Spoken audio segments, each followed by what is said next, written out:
예, 신율의 뉴스 정면 승부 언제나처럼 오늘 하루에 있었던 정치 뉴스 여러분들께 말씀드리고 함께 생각해보는 뉴스 인앤아웃으로 출발할 텐데요.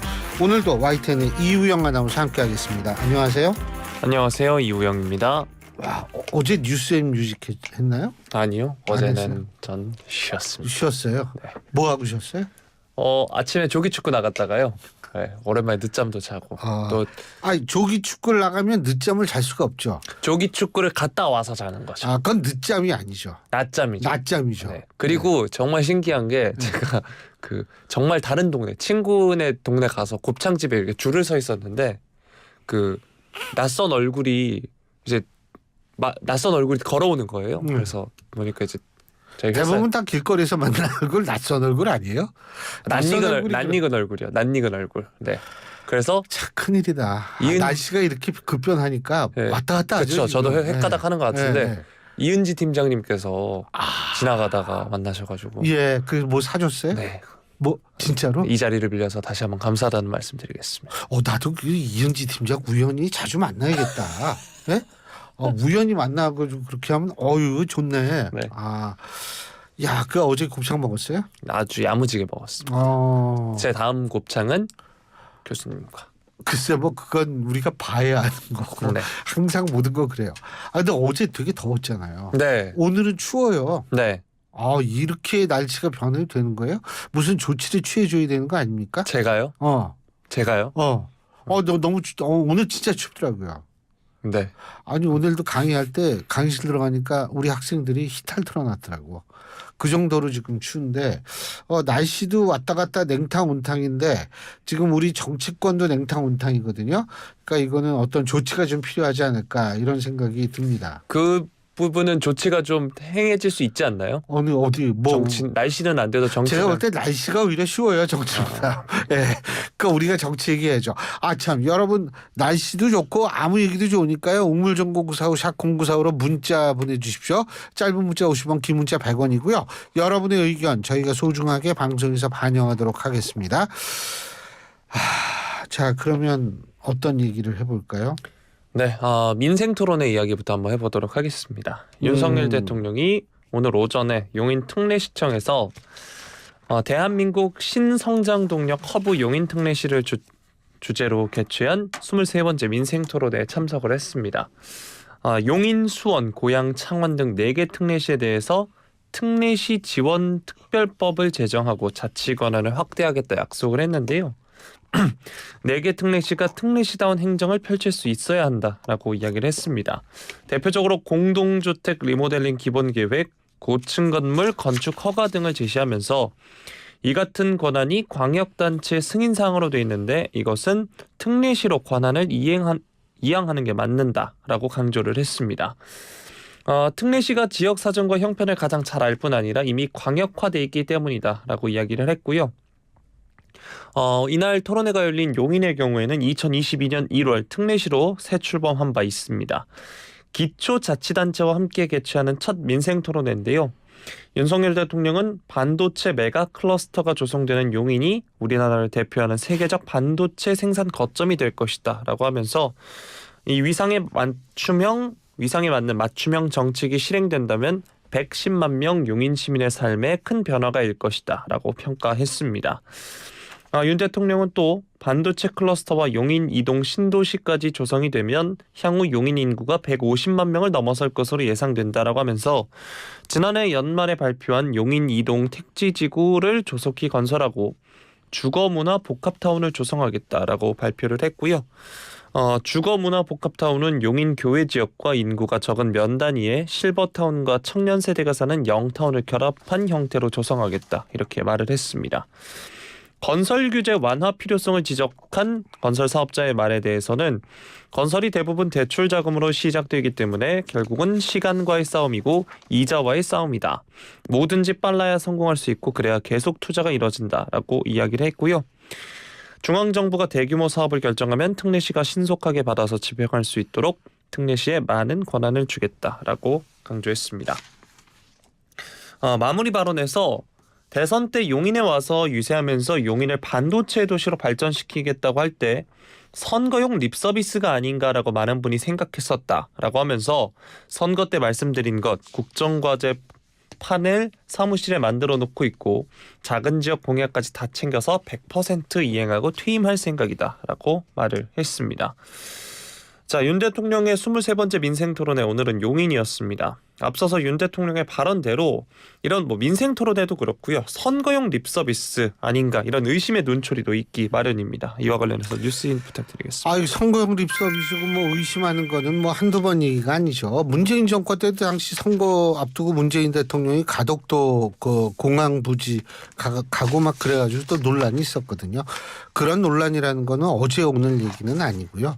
중요한 것은 뭐냐면 지금 이제 용인 특례시죠. 예.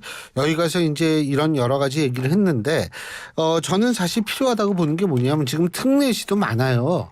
그리고 지금 자치도도 지금 자꾸 늘고 있거든요. 근데 강원 특별자치도를 만들었을 때 예를 들면 그때 제가 그때 TV 토론회 임시를 봐서 제 기억이 나는 게 뭐냐면 사실은 별 그렇게 많은 권한이 가는 게 아니더라고요. 그러니까 그 이름에 걸맞는 권한을 사실 줘야 하는데 그 권한이 지금 권한 부여가 힘들다면 일단은 어쨌든 법적 차원에서의 권한 부여가 시간이 걸린다면 일단은 하여간 행정명령이나 이런 걸 통해서라도 자꾸 권한을 좀 이양하는 것이 좀 필요하다고 생각하고 윤석열 대통령이 이런 얘기한 거 바로 그런 차원에서 얘기한 것 아닌가 이런 생각이 듭니다. 그래서 근데 이제 사실 저는 이런 생각이 들어요. 이 마이스터 고등학교 이런 거, 마이스터 학교 같은 거 세우는 거 물론 참 중요한데 이 여기에 또 특화되어 있는 지금 용인에 대학이 많거든요. 그런데 제가 이제 말씀드리고 싶은 건 추가로 대학을 만들면 안 돼요. 예? 그 한전공대처럼 지금도 학생 수가 줄어서 있는 대학도 지금 허덕이고 있는 판인데 학생 수 지금 인구가 감소돼 가지고요. 대학을 더 만들면 안 되지만 용인 지역에 있는 대학을 어떤 특화된 대학으로 또 키울 그런 생각도 한 번쯤 저는 해볼 필요가 있다고 생각해요. 그렇기 때문에 이제 그런 측면으로도 좀 생각을 해줬으면 더 좋았을 뻔했다 이런 생각이 들죠. 우리가 오늘 4부에서 얘기를 할 텐데 의대 정원이 이렇게 확대가 되고 서울은 빵명에다가 지방에 이제 주로 많이 의대 증원을 허락하지 않았습니까? 이 부분 제가 어떤 생각이 드냐면 이래가지고 막 국민학생, 초등학생 자녀를 둔 부모님들은 이사 갈 생각도 한다는 거 아니에요. 이 점이 되게 중요해요. 이 국토 균형 발전 그리고 자꾸 인구가 줄고 있는데 인구를 억지로 늘릴 생각하지 말고 교육을 통해 가지고 사실은 늘리는 방법이 제일 좋은 방법이다. 저는 그래서 이번에 마이스터 고등학교도 물론 당연히 만들어야겠지만 그 이외에도 예를 들면은 어떤 특성화된 반도체 특성이라고 말을 했으니까 반도체 특성화된 어떤 그런 것을 용인 지역에 있는 많은 대학 중 하나 혹은 2개 정도로 골라서 지원을 집중적으로 해가지고 키워주는 것도 하나의 방안이 아닐까 이런 생각을 해보게 됩니다. 네, 자 다음 소식 살펴보겠습니다. 국민의힘 지도부 자꾸 국민학교라 그래서 큰일이네. 국민학교 모르죠? 저는 초등학교 나왔습니다. 초등학교 나왔죠? 네. 당연하죠. 네. 지금 그쪽에서 국민학교 나온 사람은 우리 신동진 PD님하고 저하고 둘밖에 없는 것 같은데. 네, 그렇죠. 예. 네. 국민학교 무슨 뜻인지는 알죠? 국민학교. 저는 교과서에서만 봤습니다. 교과서에서 뭐라고 나와 있어요? 초등학교는 예전 조선시대 때 국민학교라 불렸습니다. 뭐 이렇게 나와 있어요? 아니요, 그렇진 않고. 그렇진 않아요. 네. 예. 참. 네, 자 다음 소식 살펴보도록 하겠습니다. 국민의힘 지도부가 오늘 이번 총선에서 서울 최대 승부처로 꼽히는 한강벨트를 돌면서 표심 공략에 나섰습니다. 영등포, 중성동, 강동 등 한강과 접한 지역구에서 여야 후보 간 치열한 경쟁이 펼쳐지는 가운데 민생 공약, 미래 비전을 내세워서 유권자들에게 지지를 호소했는데요. 오늘은 성동구에 있는 한양대를 찾아서 선대위 회의를 열었다고 합니다. 한강벨트 미래산업 중심지로 만들겠습니다라는 문구를 내걸었는데요. 한동훈 비대위원장은 서울 시민의 선택이 간절하다면서 서울 시민이 더 잘 살고 삶의 여건이 더 좋아지도록 최선을 다하고 있다 이렇게 말을 했습니다. 서울은 아름다운 대한민국의 수도이지만 안타깝게도 심각한 인구 위기를 절감하는 곳이라면서 지난해 서울의 합계 출산율이 0.55명으로 전국에서 가장 낮은 수준이라고 지적을 했습니다. 세 자녀 이상 가구의 자녀 대학 등록금 전액 면제 등 저출산 대책을 추가로 발표를 했고요. 윤지욱 원내대표 겸 공동선대위원장은 한강벨트 지역 공약으로 첨단 산업밸리 및 경제허브 조성, 수도권 광역급행철도 GTX-C 노선과 왕십리역 연결, 왕십리역 환승시설 확대 및 지하공간 통합 개발 등을 제시하면서 정부와 당 차원에서도 모든 지원을 아끼지 않을 것이다 말을 했습니다. 한 위원장은 오후에는 강동구를 찾아서 전주회 이재영 후보를 지원을 하고요. 지난 19일의 경우에는 이제 동작, 서대문, 마포 등 다른 한강벨트 지역을 방문해서 후보들을 지원 사격한 바 있습니다. 한편 민주당 지도부는 오늘 경남을 찾았는데요. TK에 비해서 상대적으로 지지 기반이 나은 PK에서 선전함으로써 당의 험지인 영남권에서 두 자릿수 의석을 확보한다는 게 민주당의 목표라고 합니다. 4년 전 총선 때 PK에서 7석을 얻은 바 있고요. 민주당은 오늘 김경수 전 경남지사가 추진했던 부울경 메가시티 구상이 현 집권 여당에 의해 좌초됐다고 주장하면서 지역 균형 발전론을 앞세워서 지지를 호소했습니다. 김부겸 상임선대위원장은 민주당 정부가 수도권 1극 체제를 극복하고자 제시했던 부울경 메가시티가 어이없이 좌초돼 기가 막힌다라고 이야기를 했고요. 이 정부 출범 후 좌초가 됐는데 사과 한마디 없이 국민의힘 후보자들이 선거를 앞두고 이를 추진하겠다고 한다라고 하면서 지역을 살리고 자치권을 강화하는 정책은 선거 때만 하는 것인가 이렇게 반문을 했습니다. 또 이재명 대표는 회의에 앞서서 오전 6시 45분쯤 경남 거제에 있는 삼성중공업 앞에서 이곳에 출마한 후보들과 출근 인사를 하는 등 바닥 민심을 훑는 데 주력했습니다. 여야가 각각 한강벨트와 낙동강벨트에서 현장 선대위를 가졌는데요. 이곳에서 갖는 승리의 의미는 뭐라고 보시나요? 뭐 승리의 의미야 뭐 여야가 다 이기려고 하는 거죠. 뭐 어디 지역이 특별히 중요하다 이런 건 아니고 사실은 한강벨트라는 단어가 등장한 것도 그리 오래된 일은 아니에요. 근데 중요한 거는 한강벨트를 우리가 자꾸 얘기를 하는 이유는 뭐냐면 이 지역이 유난히 또 이제 스윙 보팅, 그러니까 이 여야든 하여간 이게 여당의 어떤 지지세가 확실한 지역도 아니고 야당의 지지세가 확실한 지역도 아니기 때문에 이제 여기에 승패가 어떻게 되느냐 그래서 관심을 갖는 거거든요. 그래서 여야 모두 이 지역에 상당히 관심을 가질 수밖에 없고 솔직히 얘기해서 제가 오늘 한국일보에 기사화가 됐으니까 제가 얘기하는데 지금 분위기만 놓고 본다면 여당 같은 경우에 한강벨트 꼭 이겨야 돼요. 사수가 아니죠.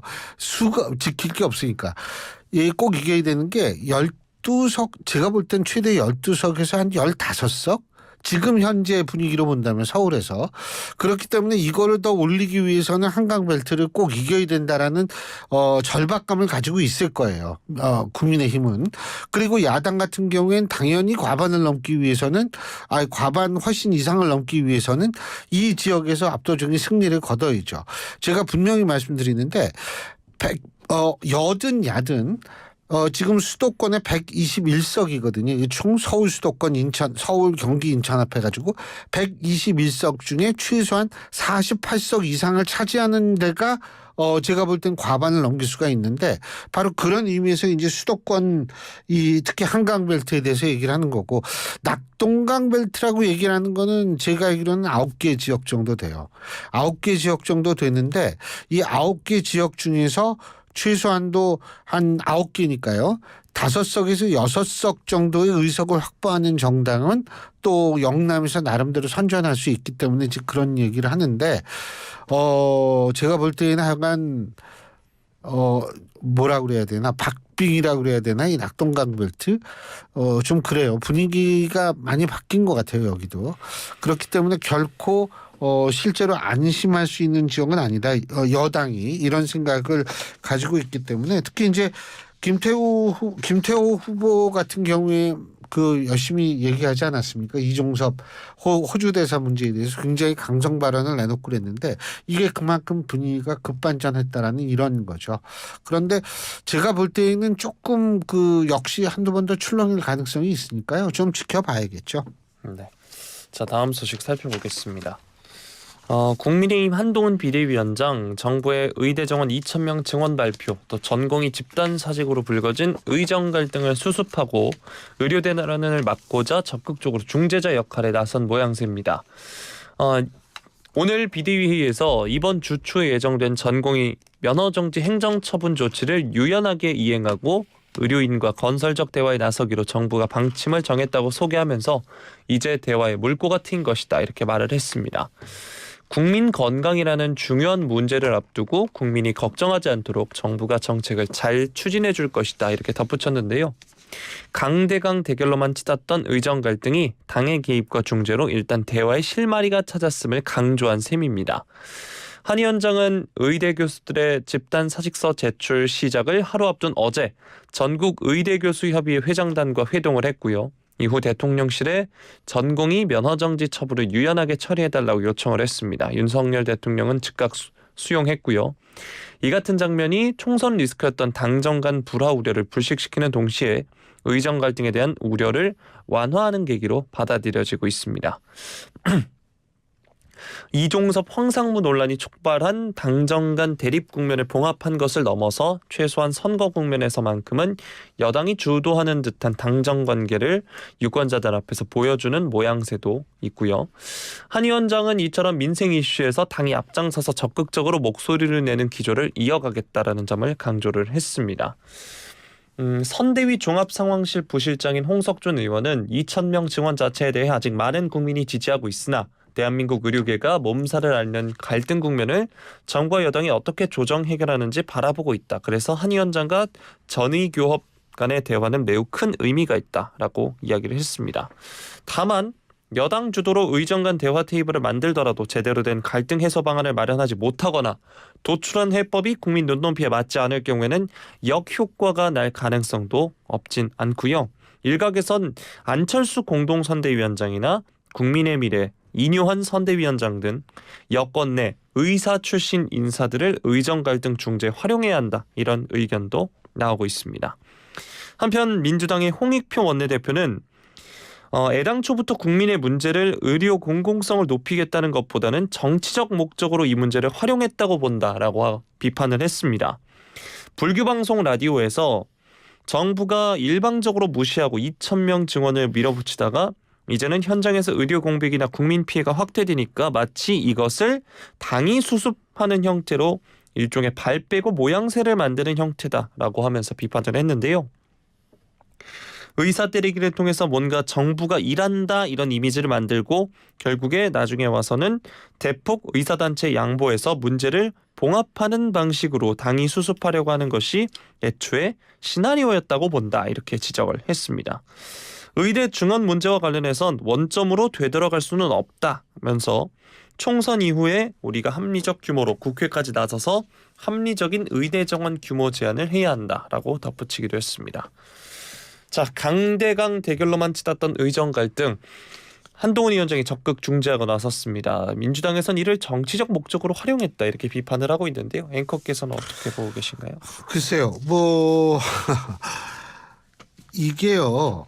그 정부가 의료계를 일방적으로 무시하고 2,000명 증원을 밀어붙이다가 이제는 현장에서 의료 공백이나 국민 피해가 확대되니까 당이 수습하는 형태로 발을 빼고 있는 모양새라는 얘기를 하는데 사실은 이 대학교 단과대학 증원 이런 거 있죠.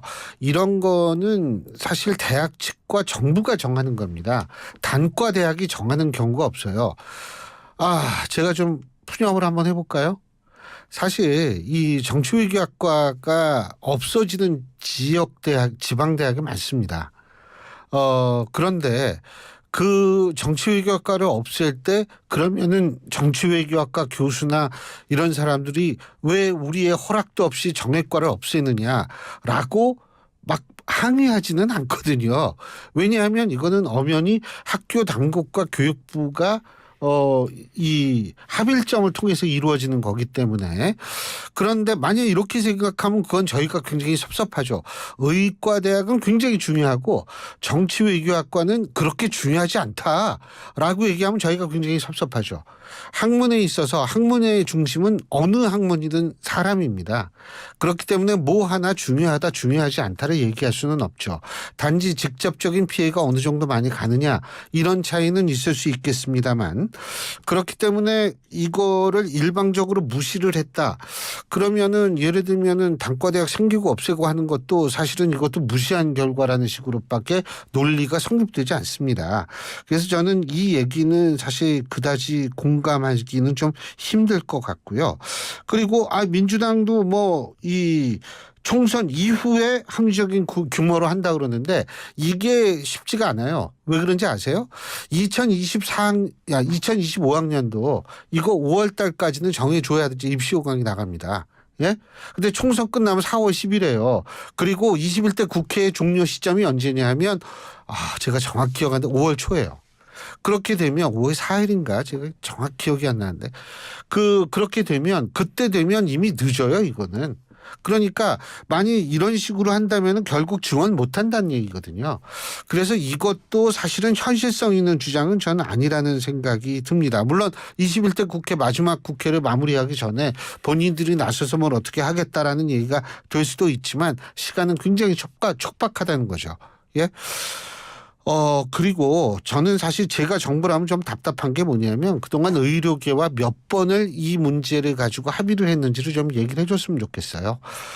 그리고 저는 사실 한 가지 바람이 있다면 오늘하고 내일 그 대한의사협회 회장 선거가 결선 투표가 이루어집니다. 그래서 내일 회장 이제 최종 발표가 있다고 얘기를 하는데 이 최종 발표가 된 이후에 새로운 지도부가 이제 당선인 신분으로라도 나서게 된다면 제가 볼 때에는 어차피 선거 때는 굉장히 그 의사들 입장에서의 선명성 경쟁을 하게 돼 있다는 거 내가 이해하겠는데 그 이후 당선된 이후에는 조금 합리적인 입장을 보여줬으면 좋겠다는 생각이 듭니다. 이거는 의사라는 특정 집단 전체의 사회적 신뢰에 관한 문제예요.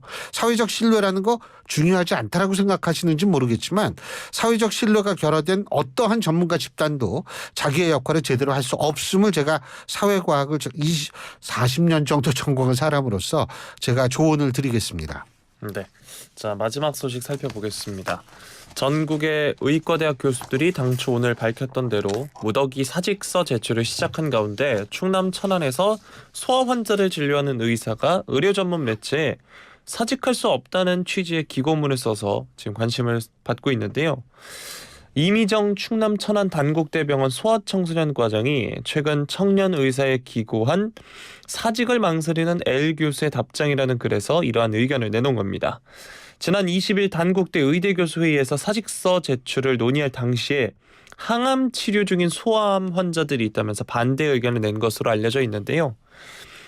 기고문에서 돌보던 환자는 물론 환자들을 맡기고 간 전공의들을 위해서라도 교수들은 현장에 남아야 한다는 입장을 표했다라고 하면서 병원과 학교에서 맡은 바 업무를 마무리하는 사직의 도리를 다해야 한다고도 강조를 했습니다. 아픈 환자를 버려두고 병원을 나서는 순간 우리는 국민을 이기는 것이 아니라 국민에게 지는 것이다 라고 이야기를 했고요. 전공의들이 사직할 때 우리에게 중환자, 응급환자를 포함한 필수 의료를 맡기고 떠났기 때문에 의료대란은 없었고 지금도 없다. 그러나 그들이 돌아오지 않은 상태에서 우리가 떠나면 정말로 의료대란이라고 우려를 했습니다.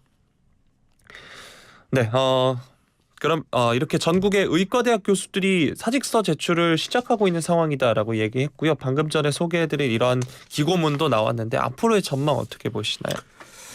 글쎄요, 뭐 전망은 모르죠. 근데 일단은 우리 청취자 여러분들 너무 불안하게 생각하실 이유는 없는 것이 이 사람들이 사직서를 제출한다 하더라도 당장 병원을 떠나겠다는 얘기는 아닙니다. 사직서가 수리될 때까지는 근무를 하되 주 52시간 뭐 이 정도로 해가지고 단축 근무를 하겠다라는 것이 전국 의과대학 교수들의 얘기인데요. 제가 볼 때 그렇기 때문에 당장 뭐가 어떻게 되는 것은 아니지만 주 52시간이라는 이러한 것을 통해서 조금 불편이 굉장히 많아질 수는 있겠죠. 그런 차원에서 좀 걱정이 많이 되는 거는 사실인데 사실 이미정 교수님의 이런 얘기 전 개인적으로 어떻게 생각하느냐면 너무나 당연한 얘기가 왜 감동을 주는 얘기가 돼버렸는가에 대해서 저는 상당히 이런 현실이 슬픕니다. 사실 말이에요. 제자를 아끼는 것 교수로서 당연히 해야 될 도리입니다. 그건 당연한 일이에요. 하지만 중요한 것은 그 아끼는 제자들이 제대로 된 의사 노릇을 하게 만드는 것도 교수들이 더욱더 중요한 관리를 당연한 의무라고 생각합니다. 그런데 제자라는 사람들을 아낀다라는 이름 하에 사직서를 던지면 과연 그 밑에서 배우는 제자들은 무엇을 배울까요? 그들이 배우는 직업윤리는 과연 뭘까요? 저는 이런 점에서 사실은 같이 저도 물론 이제 전공은 다르죠. 사실 정외과 다닌다 그러면 옛날에 정형외과 전공이냐고 농담으로 하고 그랬는데 어쨌든 제가 생각할 때는 이 대학에 저도 한 28년 몸담고 있는 사람으로서 사실 이거는 저는 교수로서의 당연한 모습이라고 얘기하기는 개인적으로 저는 어렵다고 생각합니다. 교직에 있는 사람으로서 과연 직업윤리를 가르치는 것, 이 사회에서 왜 필요한 의사가 돼야 되는지를 가르치는 것, 이 사회에서 가장 이 생각해야 되고 가장 중요하게 생각해야 되는 포인트, 그 직업을 가지면서 이러한 것들을 저는 오히려 더 먼저 가르쳐 줬으면 좋겠다는 생각이 들어요. 그리고 만일 사표가 수리돼서 이 사람들이 전부 학교를 대학병원을 떠나게 되는 그 순간이 온다면 물론 그렇지는 않을 거라고 믿고 싶습니다만 그렇게 된다면 아마 의사라는 직업 전체는 국민들에게 상당한 공분을 자아낼 수밖에 없는 상황이 되지 않을까라는 생각이 듭니다. 제가 볼 때 이 상황에서 제일 중요한 것은 내가 무엇을 위해서 이 직업을 하는가 하는 소위 말하는 사고의 위기의 질서, 프라이어리티를 정해서 거기에 맞게 행동하는 거라고 생각이 됩니다. 오늘 말씀 여기까지 듣죠. 고맙습니다. 고맙습니다. 예, 지금까지 이우영 아나운서였습니다.